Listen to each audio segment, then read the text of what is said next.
Saya kira kalau kita bicara masjid, pasti rujukannya kan surat At-Taubah ayat 18. Saya tidak banyak kita bahas, insya Allah di sini banyak ustadz, banyak kayak nanti bisa diekspor di situ lebih banyak. Nah, dari surat At-Taubah ayat 18 tersebut, sebetulnya misi masjid itu adalah menjadikan masyarakat beriman kepada Allah dan hari akhir, menjadikan masyarakat senantiasa sholat tunduk pada aturan Allah, mensejahterakan masyarakat karena di situ ada membayar zakat dan menjadikan masyarakat merdeka yang takut kepada Allah. Nah, ini misi masjid. Jadi semua itu rujukannya kita tetap dalam segala aktivitas kita harus selalu punya rujukan, punya landasan.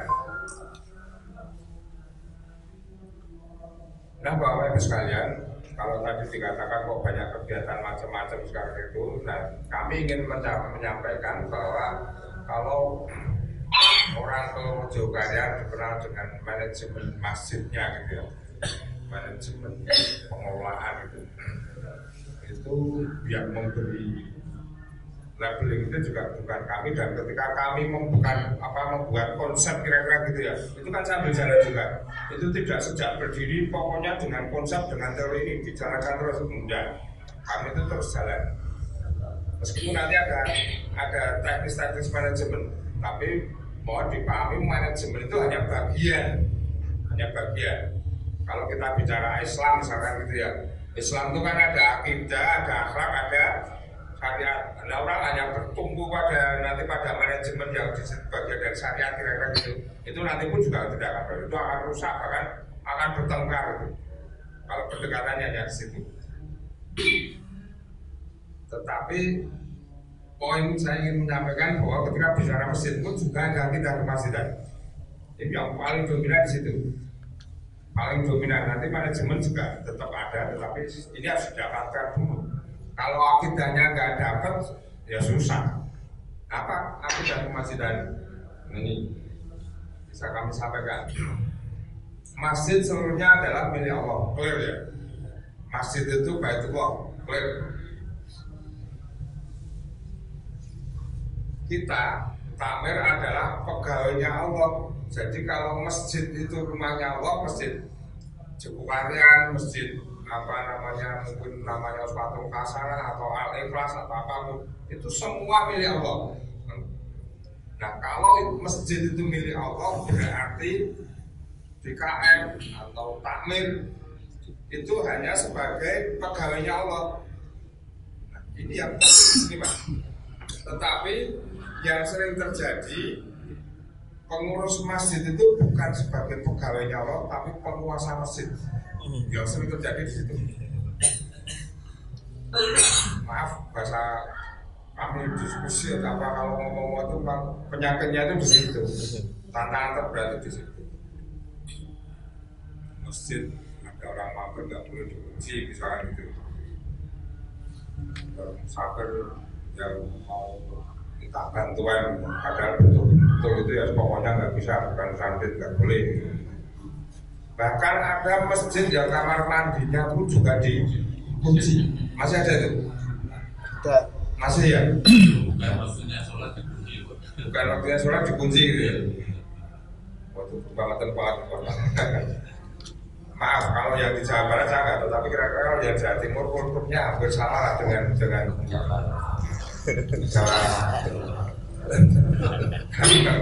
Jogja gitu, Jawa Tengah gitu. Gini, kalau di sini kalau saya kecil Dan saya kira mungkin sama-sama lah di sekitar Jawa Timur. Rumah yang di pinggir jalan itu biasanya kan sumur di depan, kamar mandi juga di depan dia, maka ada tong pagasan, ya, ada apa namanya kendi, ya kan, masih kan. Dan itu siapapun yang lewat itu boleh minum, boleh mampir. Itu person loh Pak, punya person loh. Insya Allah kultur Jawa itu banyak bermuara dari nilai-nilai Islam. Kalau sekarang nggak ada Pak, maklum karena semakin perlu. Artinya apa? Nah, person aja menyiapkan orang siapapun yang lewat, bahasanya yang musafir, kalau keluar orang yang bermain, kalau saya kecil ya bermain-main, atau andong lewat, atau gerobak lewat, ya siapapun becak lewat itu mampir boleh. Mampir ke kamar mandi, bahkan disiapkan pendi, mau minum langsung juga bisa. Masjid fasilitas umum kok kebangetan, kamar mandi dikunci, minum juga nggak nyiapkan. Alhamdulillah sekarang sudah banyak kan, ada yang mau minumnya, ada yang model apa namanya kopi, susu, sudah banyak sekarang juga. Mereka memberikan layanan. Orang hitung-hitungan juga. Ya, kalau masih suka ngunci-ngunci, nah itu karakter penguasa. Nah saya mengatakan itu bukan berarti saya juga ini kayak iman dulu, kayak iman naik turun. Tapi kalau pengurus relatif sama itu saling mengingatkan sebaiknya. Saya pun juga pernah merasa apa menjadi penguasa. Oh ya kira-kira sekretaris 2 kali terus merasa penguasa. Kasusnya begini, kan juga kita tulis di website juga itu kan ada tukang beca Pak. Tukang beca itu tiap hari itu mampir ke masjid. Iya, mampir ke masjid itu bukan mampir sholat itu enggak, ya mampir kamar mandi itu. Mampir cuma kamar mandi, keluar dia bawa botol sendiri itu isi penuh, yang satu botol 1,5 literan itu Pak, mineral itu sering Pak. Nah kalau pas kebetulan ada itu, pas sholat itu diingatkan itu sholat itu ya orang belum nggak mau. Terus 12 kira-kira jengkel nggak ada.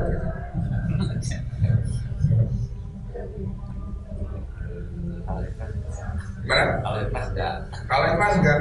Kalau sekali itu ramu kok, tapi kok kali-kali lihat kok gitu. Lama-lama jengkel manusiawi ya. Tapi karakter manusia atau sifat manusia karena setan kan. Nah, kalau kita jengkel sekali lagi itu adalah karakter penguasa. Orang jengkel itu kenapa sih? Maksudnya kalau kamar mandi itu kotor atau apa nyiramnya juga seenaknya. Ya kalau nggak mau bersihkan ya jangan jadi pegawainya Allah. Tugas membersihkan itu ya pegawai bukan pemilik. Teknisnya ada marbot, mungkin ada kotak infak kebersihan, ada tulisan besar segala kebersihan itu teknis. Tapi orang yang terpaksa atau kesulitan atau itu musafir itu harus dilayani. Prinsip kami melayani sama semaksimal mungkin itu prinsip pelayanan itu menjadi prinsip. Nggak ada bapak-bapak ibu orang kamar mandi itu iseng-iseng itu nggak ada. Saya mau main ke kamar mandi, kira-kira ada nggak? Pasti orang terpaksa semua. Ya, karena kami itu warga kanan kiri pun boleh kok pakai kamar mandi. Boleh. Tidak ada warga bangun rumah, saya nggak mau bangun rumah nggak usah pakai kamar mandi, saya mau nutup masjid aja. Kira-kira ada nggak yang berpikir kayak gitu? Tidak ada.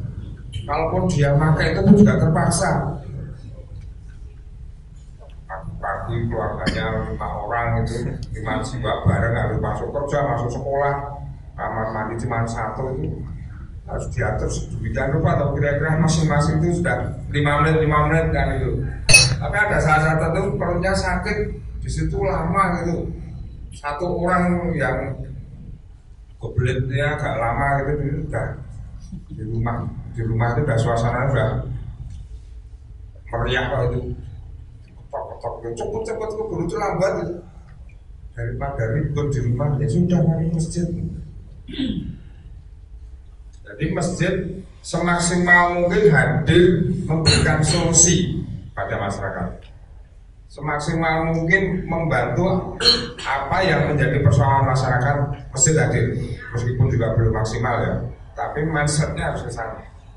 Nah kebetulan persoalan kamar mandi kan gitu ya, kita bantu masuk nanti persoalan-persoalan yang lain. Kalau alasannya itu ambil air tiap hari 1,5 liter, memang sekarang nggak bayar, isi ulang aja ya paling 8.000. Hitung-hitungan sekali ya. Itu kalau kami itu dipesan-pesan di para senior itu pengurus-pengurus jangan seperti itu, pengurus-pengurus kapitalis itu hitung-hitungan itu.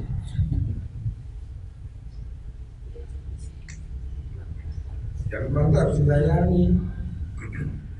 Paling tidak kalau jengkel sama tukang beca itu kalau di sini ya orang yang seperti itu kan paling dia itu kategorinya dua, dia musafir sama itu apa? Saya yakin nggak ada kok tukang beca itu orang kaya, nggak ada. Dan bukan warga pribumi sini, dia dari luar. Ada musafir, ada orang dua apa? Sobat enggak mau melayani, terus kita tuh maunya melayani siapa? Itu kalau alasannya air juga nggak benar, alasannya kotor nggak benar. Ada yang alasannya itu soal Islami. Kalau mau sholat aja nggak apa-apa, sholat aja nggak mau. Terus ini cuma enaknya mampir kamar mandi, terus ambil minum pergi. Ini buahnya kok marah-marah. Kalau mau sholat aja nggak apa-apa, itu ya cuma alasan soal Islami. Padahal itu juga nggak benar. Kenapa dikatakan nggak benar? Sholat itu urusan hidayah kan itu. Tugas takmir DKM itu bagaimana mencari cara supaya hidayah turun. Itu istilahnya 1.000 cara atau lebih itu cara, itu tugas kita itu hanya mencari cara. Urusan hidayah itu urusannya Allah. Kalau saya waktu itu mengatakan Pak sholat dulu Pak, kok dia nggak mau sholat, saya jengkel. Memang yang punya hidayah itu saya, hanya mengingatkan terus mau sholat. Kalau nggak mau cari cara yang lain. Nah, itu yang sampai sekarang kita itu tugas kita itu hanya mencari cara. Hanya mencari cara. Sekali lagi yang punya hidayah itu Allah, bukan pengurus masjid. Jadi kalau mengajak orang masyarakat untuk memakmurkan masjid, itu ya bagaimana caranya, mencari cara terus. Kita hanya mencari cara. Kita juga sering mendengar kajian gitu yang kaitannya hidayah itu. Nabi Nuh itu kalau dipikir nggak logis. Nabi Nuh itu dakwah ratusan tahun, 900 ya, 950. Dapat umat berapa ini? Pakai logika itu nawar kan? Masuk akal nggak itu kalau dakwah ratusan tahun cuma dapat bahkan apa anaknya sendiri, ya kan? Ya gak mau. Padahal itu kan juga Rasulullah kan. Kalau kita yang punya hidayah Allah ya Allah, tugas manusia itu hanya mencari cara. Nabi Muhammad sendiri juga sama, amannya juga mendampingi dakwah, membantu dakwah, menjelang maupun bimbing membaca. Kalau juga nggak mau kan, terima atau milih, tetap pilih agama nenek moyangnya. Dan banyak cerita-cerita yang lain. Sekali lagi artinya punya hidayah itu Allah, tugas pengurus hanya mencari cara. Nah, secara umum kita diskusi saja. secara umum gini, parameter ukuran kemakmuran masjid adalah seberapa banyak jumlah jamaah sholat lima waktunya. Jadi ukuran kami itu sholat berjamaahnya harus semakin meningkat, khususnya sholat subuh. Jadi kalau sholat berjamaahnya tidak meningkat, kita punya program yang puluhan itu 28 sekarang 29 itu ya nggak berhasil. Parameternya harus sholat berjamaahnya meningkat. Kalau program guru-guru itu bisa jalan semua, berjalan baik, tapi nggak meningkat, sekali lagi tidak meningkat. Sholat jamaahnya tetap itu ganti aja ormas dalam masjid. Kalau masjid muaranya sholat berjamaah. Karena kami meyakini kalau sholat berjamaah itu dilakukan oleh umat Islam, persoalan-persoalan keumatan itu cepat selesai, dan kami merasakan itu. Ya kita sendiri juga sudah tahu lah, yang namanya sholat berjamaah itu ayo hampir 4 mazhab itu 3 mazhab sunnah muakkad kan itu, 1 bahkan mengatakan wajib. Tinggal ya kami membuktikan banyak persoalan itu bisa terselesaikan kalau kita sholat dengan sholat berjamaah. Saudara, secara organisasi lah kami itu nggak pernah rapat. Rapat itu habis sholat itu nanti ketemu ngobrol-ngobrol, ya usah rapat itu. Rapat formal-formal. Kampung Ramadan segala macam itu ada ya, rapatnya 2 kali itu cuma banyak pembentukan panitia atau siapa orangnya, itu pembentukan kepengurusan gitu. Setelah itu ya sudah, maka koordinasinya ya ini biasanya antara maghrib bisa sama subuh itu ngobrol-ngobrol ketemu itu ya sudah. Itu salah satunya. Di samping nanti persoalan kanan kirinya ini kok nggak kelihatan Pak itu kemana? Oh baru sakit. Yuk kita akan langsung saat itu. Oh itu kenapa nggak? Apa tetangga itu kok kemarin kok kayaknya ribut itu? Oh ya dia baru apa nggak punya beras atau apa? Itu kamu mengalami sendiri, banyak persoalan itu bisa terselesaikan kalau kita dengan bersama. Seberapa luas masyarakat menjadikan masjid sebagai sarana beraktivitas dan merasakan manfaatnya, seberapa jauh masjid dapat membentuk dan mendidik masyarakat. Ini ukuran-ukuran kemasjidan. Jadi kalau muaranya adalah peningkatan sholat berjamaah, caranya atau secara umum ada 2, program secara langsung dan tidak langsung kan gitu. Program secara tidak langsung lewat biro-biro yang ada di bidang ekonomi, sosial, kesehatan, segala macam itu. Ada ATM beras, ada klinik, ada kesehatan senam, atau semua macam-macam itu. Mungkin termasuk kajian-kajian itu program. Nanti secara tidak langsung mengajak mereka sholat berjamaah. Tetapi ada program secara langsung, yang artinya langsung di situ disampaikan ajakan sholat berjamaah. Kita sering bikin stiker gitu ya, yang di motor, di mobil, di rumah, di kaca, kemudian kaos yang tiap tahun. Kalau tadi gambar kepanitiaan korban itu bukan kepanitiaan, kita istilahnya relawan korban, relawan itu kaos tiap tahun bikin tapak itu di situ mengingatkan tentang masjid. Nanti yang digantikan bikin poster kecil-kecil pamflet itu. Ayo ke masjid, hari ini nggak ke masjid, malu dong nggak ke masjid, yuk pamfletkan masjid. Hal-hal yang enteng-enteng itu selalu kita ingatkan. Kemudian kita pernah ajakan langsung untuk sholat berjamaah itu ya pakai kondangan itu, kondangan kayak kondangan ngajak sholat berjamaah itu pakai kondangan pernikahan yang tebel itu, yang maksud. Kita sowan datang ke rumah-rumah kasihkan undangan gitu.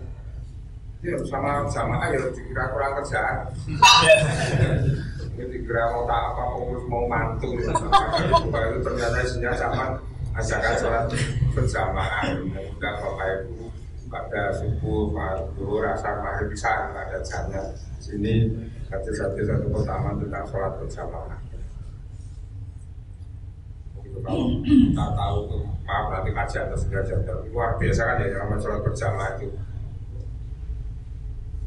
Kalau kita sholat berjamaah dua rakaat aja apa dapat dunia dan seisinya ya. Akan seperti sholat semalam suntuk, sholat isya juga separuh dan lain-lain. Nah itu yang sering juga itu kita sampaikan dulu keutamaan sholat berjamaah, keutamaan sholat isya, sholat subuh, sholat maghrib itu sering itu nanti dalam kadang kalau undangan atau apa itu yang beredar kajian apa undangan pengajian itu ada sering kita sisipkan hal seperti itu. Apakah dari undangan warga Jawa yang kita bagi yang ke rumah-rumah? Kalau di Jawa itu kulturnya di Jogja itu kalau menyampaikan undangan pakai batik gitu ya, yang sopan. Kalau mode Jakarta kan cuma dilempar ini. Kalau kita memang sowan ketok pintu kan gitu. Apakah dari itu juga sambutannya semua terus jadi ke masjid? Ya udah lah. Bener dikira ada yang mau ini kurang kerjaan enggak benar. Tapi ya kita biasa aja. Ingat kita hanya mencari cara itu. Kita mencari cara.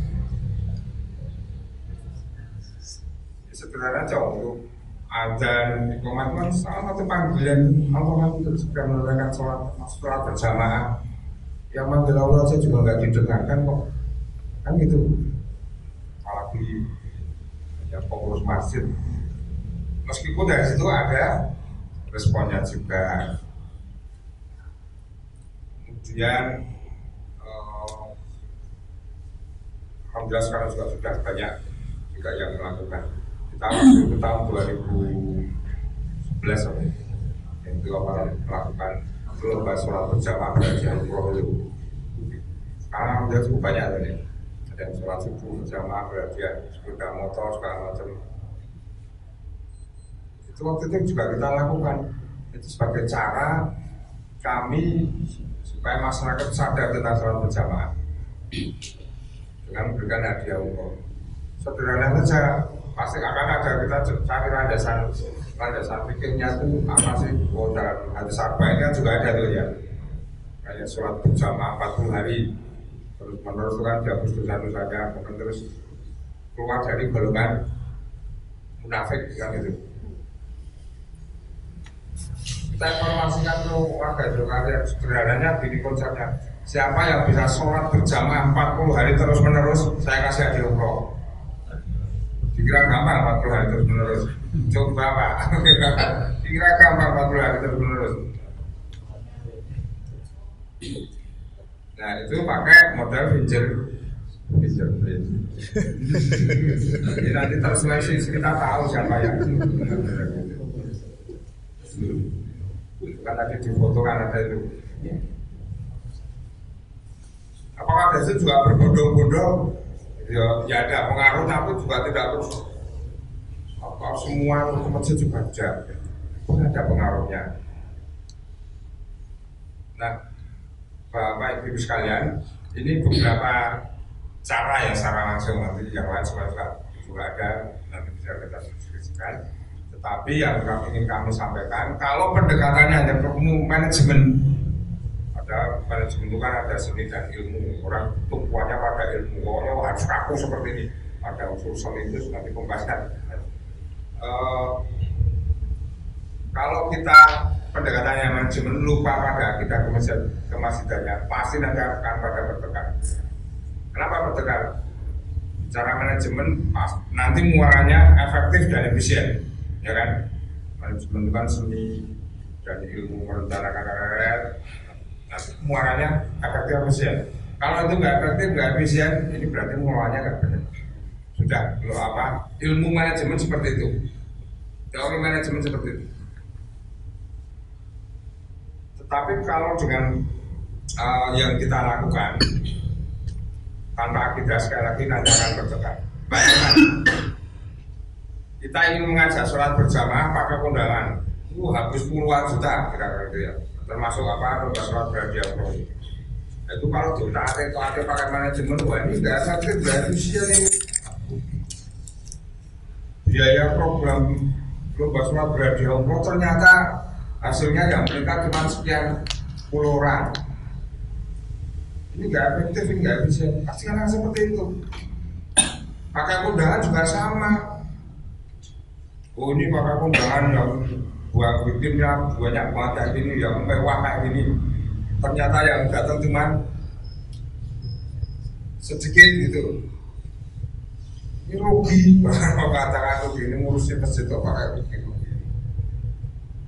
Tariknya kan sama, pasti akan bertekan. Tapi di tempat kami, setiap upaya atau cara itu tidak keluar koridor syar'i dan punya landasan fikihnya itu ada gitu, apa aneh itu, silakan. Bukan persoalan apa boros atau itu. Kalau gitu nggak usah apa, ini pakai kertas lembar saja. Itu pun kami juga membuat itu juga tidak sering. Itu hanya kayak semacam shock terapi saja mengingatkan kan gitu. Selalu mencari pola cara terus.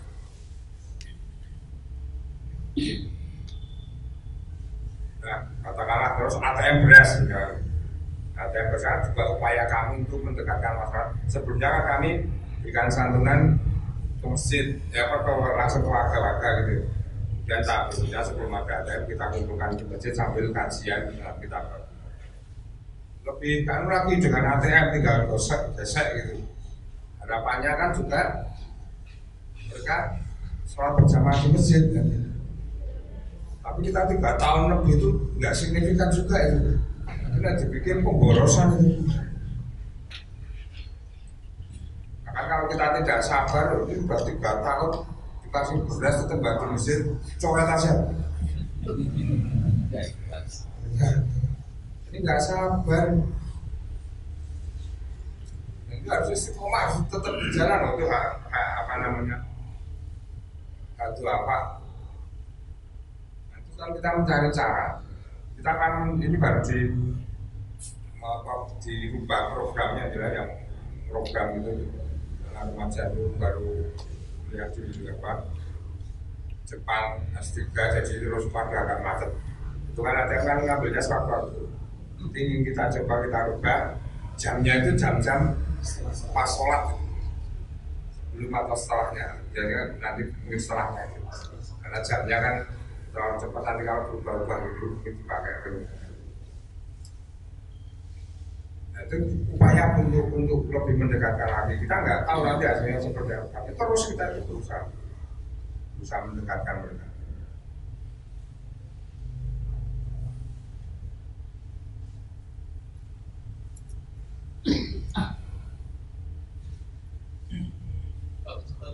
Ya, silakan.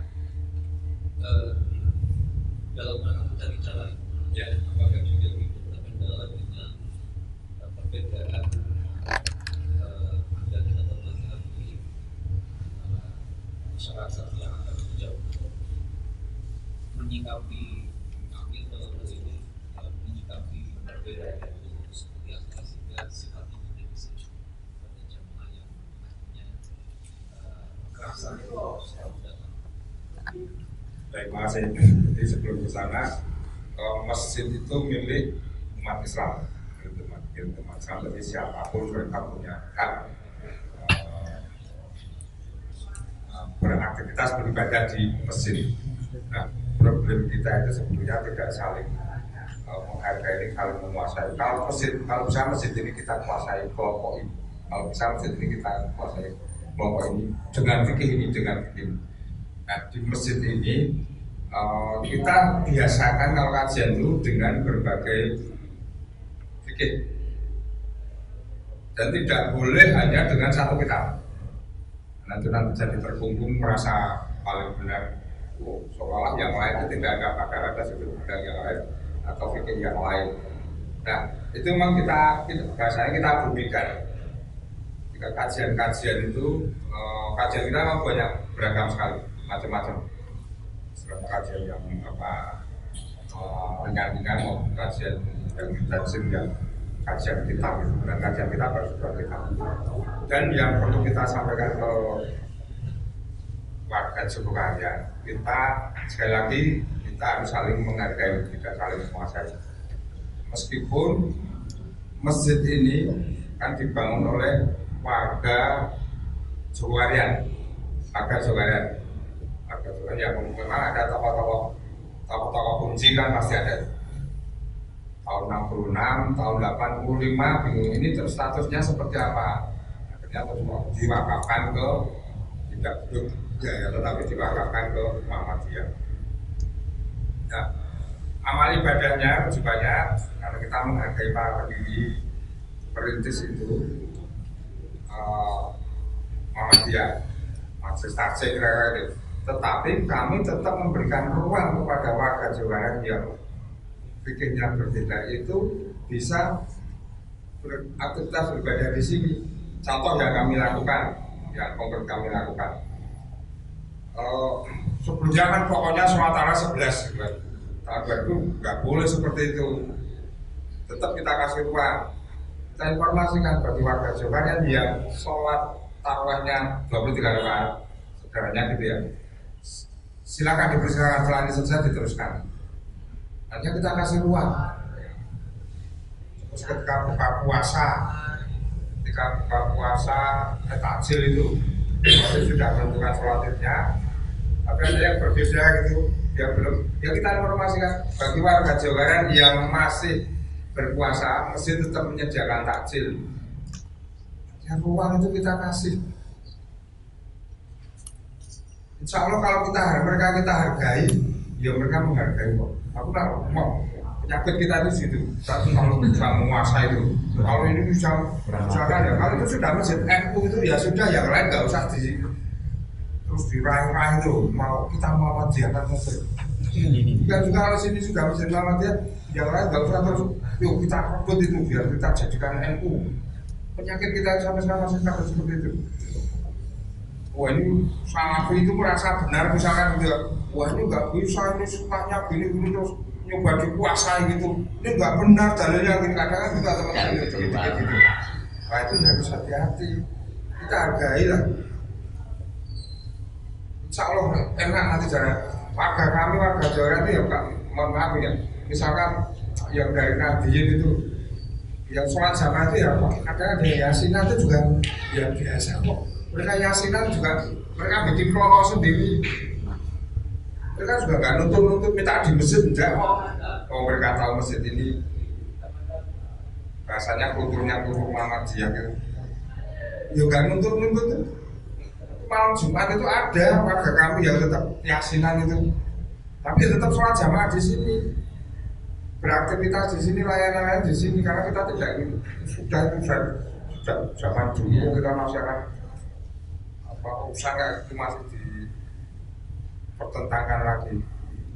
Ngurusi jamaah, ngurusi sholat jamaah bersama itu jauh lebih penting daripada ngurusi berbeda ini. Berbeda khilafiyah ya. Nah itu tentang perbedaan seperti itu ya. Dan ini memang ngaji, dasarnya memang ilmu.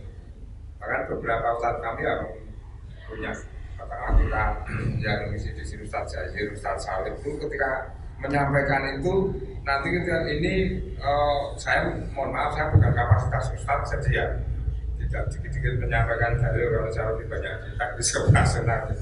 Jadi selalu ini apa namanya satu dalil gitu kan, nanti disampaikan berbagai hadis itu juga disampaikan. Tidak hanya satu hadis itu. Misalkan sholat kunut gitu ya, kunut berdasarkan mazhab ini seperti ini, mazhab ini seperti ini. Jadi semua itu seperti ini toh. Jadi ketika ada orang melihat kunut juga masalah, orang kunut tidak apa-apa. Orang merasa yang paling benar itu orang kunut, yang paling benar itu yang pakai kunut. Jangan. Masing-masing punya apa landasan gitu. Dan mazhabnya itu sangat logis sekali. Mungkin dibuka kalau di YouTube itu cuma 5 menit penjelasannya sangat enak sekali ya dari Adi Hidayat itu, memahami perbedaan kunut itu sangat enak sekali itu. Ini kita sudah bukan saatnya mempermasalahkan perbedaan fikih. Habis energi kita.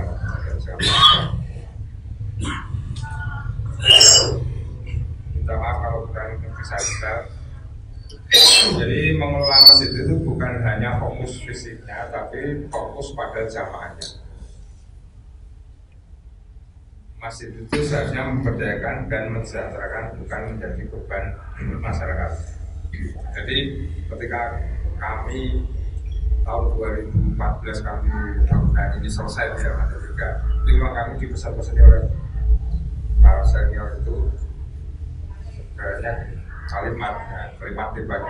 Jika suatu saat tadi di Jogarian, warga Jogarian ada warga atau jamaah tidak bisa sekolah, tidak ada SMA gara-gara tidak punya biaya, mendingan mesinnya dirokok aja. Enggak ada gunanya masjid megah-megah tapi tidak memikirkan jamaah. Tahun 2014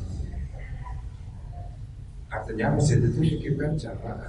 Fisik ya boleh, tapi tidak boleh urusan seperti itu masjid lepas. Itu bukan urusan masjid, itu urusan Pak RT, Pak RW.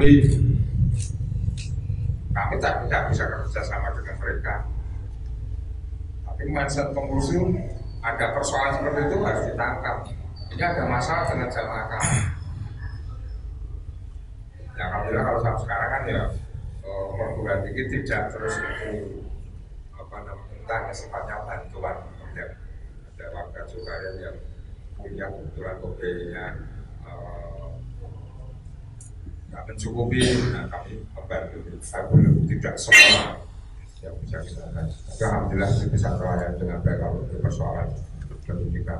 Bahkan kami di Surabaya itu harus bebas riba. Yang Pak Presiden itu bukan riba yang terkait dengan Pak Komisioner tapi baru Pak Presiden itu karena penyakitnya kalau Pak Presiden itu kan masuk ke rumah-rumah itu ya, kami harus bebas itu. Mana? Iya mau itu ngeri itu bunganya ya Pak ya. Kita harus kami bebaskan harga itu. Tentunya ada edukasi juga. Memang yang terjerat seperti itu kita bebaskan. Itu tang 1 juta bisa sampai 10 juta ya. Tang 1 juta, kecil katakanlah 100.000, jika nggak bisa nyaur, dia akan tunjukin temennya. Oh itu nggak bisa nyaur, ada pinjemin dari sini 500, atau pinjemin 1 juta sekalian, nanti bisa nyicil, jadi nyicil juga. Ya sudah nggak dikejar-kejar sini, bisa nyicil sini pas 2 itu pas nggak bisa, ada tawaran. Pengalaman kami banyak seperti itu. Dan caranya memang kalau ingin bebas itu, ya Bang Presidennya kita undang, kita lunasi. Tapi pokoknya kita nggak mau jual. Kalau mau kita lunasi dengan sistem dengan hasil ini kita bayar. Tapi kalau enggak ya sudah bukan punya apa-apa lagi. Ya mau dijual apa? Enggak punya apa-apa. Kalau mereka punya motor segala macam itu kita sangat jual motornya dulu. Nah itu tentang ekonomi yang terkait dengan Pak Presiden. Kembali pesan-pesan para pendahulu itu menjadi catatan kami dan itu akan terus kami sampaikan kepada yang bawah, yaitu menjadi istilahnya roh pengurusnya itu pelayanan. Dan semua saya kira juga ada rujukannya ya. Pelayanan seperti itu. Katakanlah kalau para pendiri mengatakan bahwa kita harus memikirkan jamaahnya, memikirkan umatnya. Ketika jamaah Rasulullah sendiri kan ada juga di menara, maka menara itu naik ke atas, bila Rasulullah juga belakang naik ke atas di menara. Itu melihat kondisi umatnya, dilihat dari atas itu seperti apa. Sampai Khalifah Sayyidina Umar juga sama. Umar ya. Melihat dari kejauhan ada rumah yang kayak kebakar puluhan itu. Setelah ditengok, dilihat ternyata ada seorang ibu yang baru menanak batu. Sampai meneteskan air mata, kemudian balik ke Baitul Maqdis mengambil beras, menyampaikan. Artinya menara itu ya untuk melihat sejauh mana kondisi umatnya itu dilihat dari atas. Masjid harus melihat seperti itu.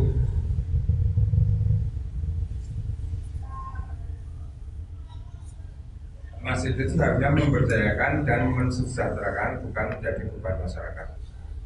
Jadi mau kita maksimalkan, kita berdayakan sesuai dengan bidangnya masing-masing di bidang seni, ya tentunya seni-seni yang tetap tidak bertentangan dengan sapi.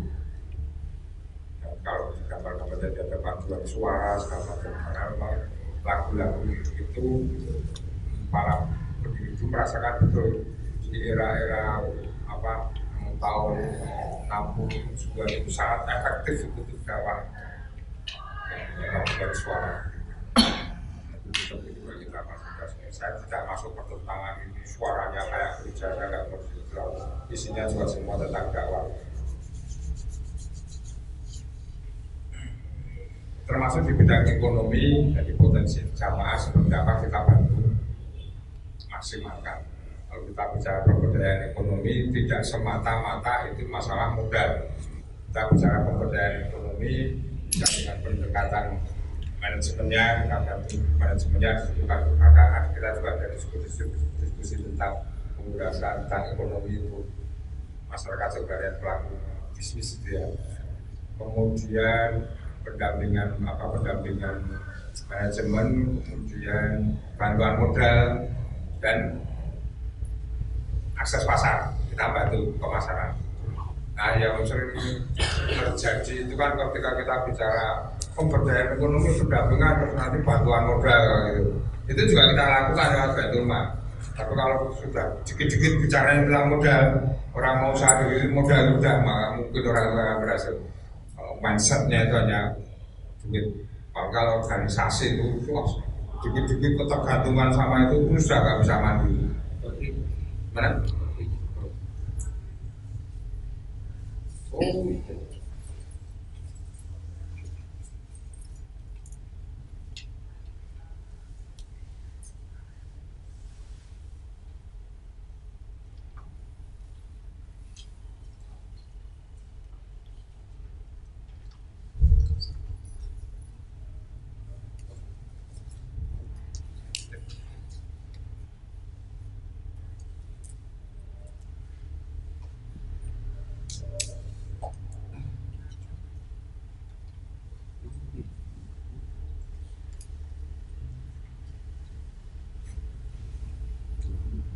Itu ya, kalau kita hanya tumpuannya pemberdayaan jamaah, pemberdayaan ekonomi tumpuannya kepada modal, tidak akan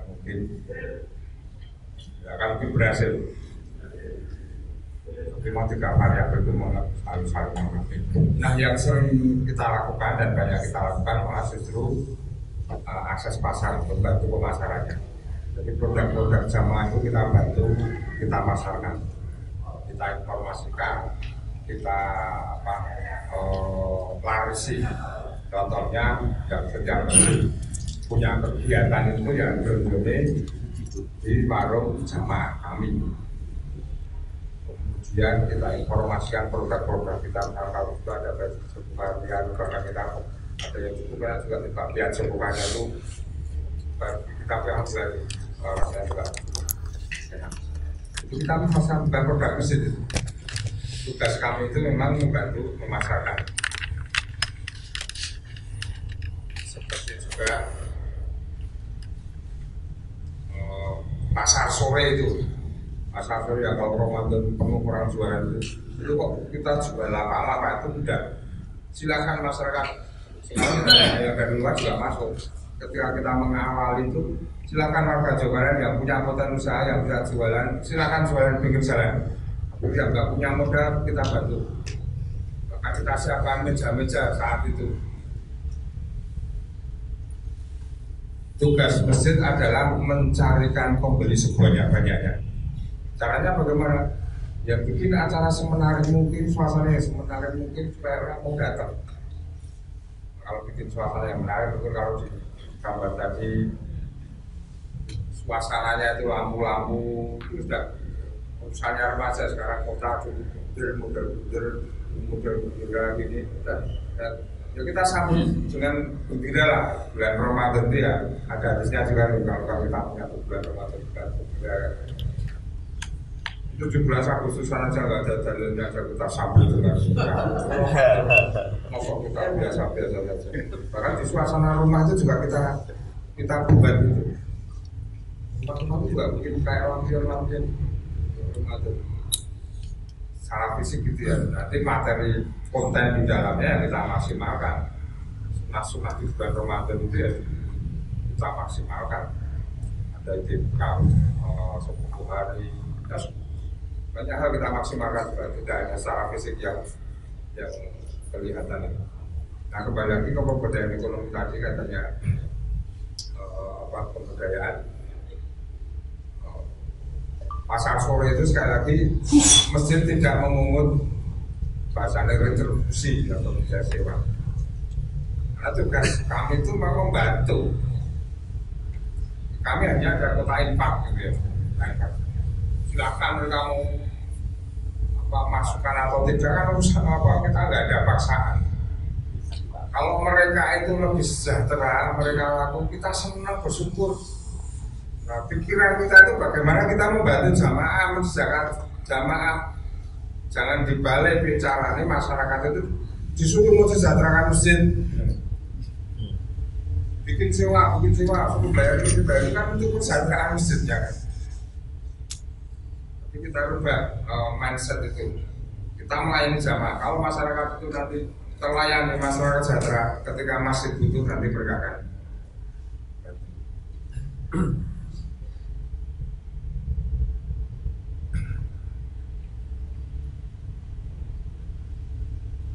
Nah, kemudian ya tadi membebankan juga masjid mensejahterakan dan jangan membebankan gitu ya.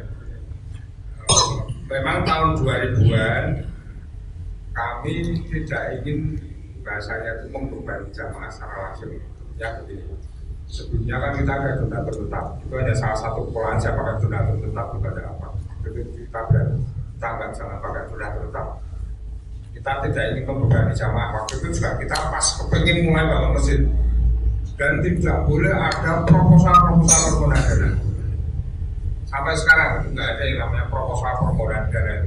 Ada dibantu mau dibantu pemerintah 6 juta syaratnya proposal ya itu baru kita bikin. Tapi kita nggak pernah namanya menulis bikin proposal permodalan dan muter-muter. Apalagi di pinggir jalan mata batu rumah rendah sekali. Meskipun itu ya apa-apa, mungkin kami mengambil posisi seperti itu. Kami yakin kalau kami ingin melayani jamaah, kami menjadi pegawainya Allah, kami ingin bekerja sungguh-sungguh.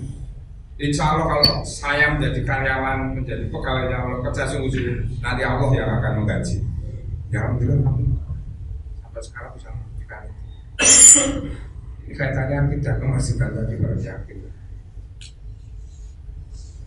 Tentang pendanaan, mulai tahun besar itu kami tidak ada donatur tetap. Tidak ada proposal permodalan. Kalau ada itu proposal kerjasama. Jangan kampung Ramadan mau kegiatan itu kerjasama. Tidak ada sponsor ini, sponsor ini, kerjasama bukan permodalan. Kalaupun ada infak atau apa ya bisa jalur datang masukkan kota langsung lewat kwitansi, datang ke masjid atau lewat rekening. Kita nggak ada edaran itu nggak ada. Ada nanti brosur tapi nanti dalam kota Jawa kita sampaikan.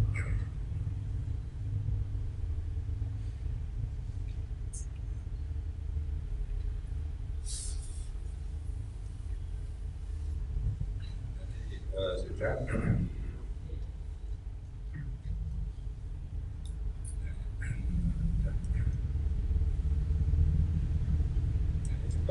Tambahan karena secara manajemen kan gitu. Nah, kami kan skenario ada peningkatan enggak? Meskipun ini juga saling kejar-kejaran karena sholat jamaahnya, sholat Jumatnya juga meningkat terus, jadi ya subuhnya ya meningkat. Ini tambah apa? Sholat Jumatnya juga tambah terus. Jadi ukuran 100% itu juga sudah enggak ada, tapi ini hanya untuk memacu kita bagaimana sholat berjamaah kita. Nah ini kaitannya dengan pendataan jamaah dari sensus jamaah tadi. Nanti sebenarnya kalau dibikinnya itu bisa muncul semacam peta. Oh, daerah yang apa namanya daerah ini sebenarnya kan kelihatan, tapi ini harus jebol rusak sistemnya. Oh, daerah sini sudah berhasil berjakat, sudah korban, oh, daerah sini yang atau itu ketika kita pernah mengadakan sensus jamaah itu kita pengen ngerti warga Jogja itu sebetulnya yang belum sholat 5 waktu itu berapa orang sih? Warga Jogja yang apa namanya belum bisa baca tulis Al-Quran yang lansia itu berapa orang?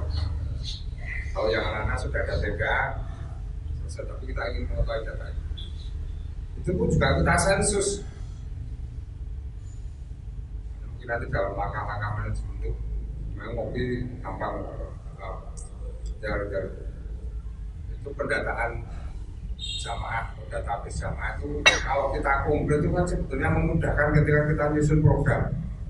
Nyusun program itu dasarnya, idealnya berdasarkan data jamaah. Mohon maaf kita kan seringnya kan cuma kira-kira bikin program. Tapi apa sebetulnya itu dibutuhkan oleh jamaah atau tidak? Pokoknya kita kajian setiap akad pagi. Kajian seperti itu dibutuhkan jamaah enggak? Kan kita memaksakan bahwa kajian ini baik masyarakat silakan datang, nyara teko ya disarankan jamaah. Sudah dibikinkan program ini ternyata enggak datang. Jangan-jangan mereka enggak butuh kajian yang seperti itu. Makanya kita kajian juga macam-macam. Anak-anak sendiri, remaja sendiri, bapak-bapak muda itu sendiri, kalau di remaja masjid itu kontennya. Nanti yang tua-tua sendiri, yang enteng-entengan sendiri, yang serius itu juga sendiri. Nggak bisa kita lakukan ngaji yang benar itu yang serius, yang ngaji kitab seperti ini. Nggak bisa lakukan itu.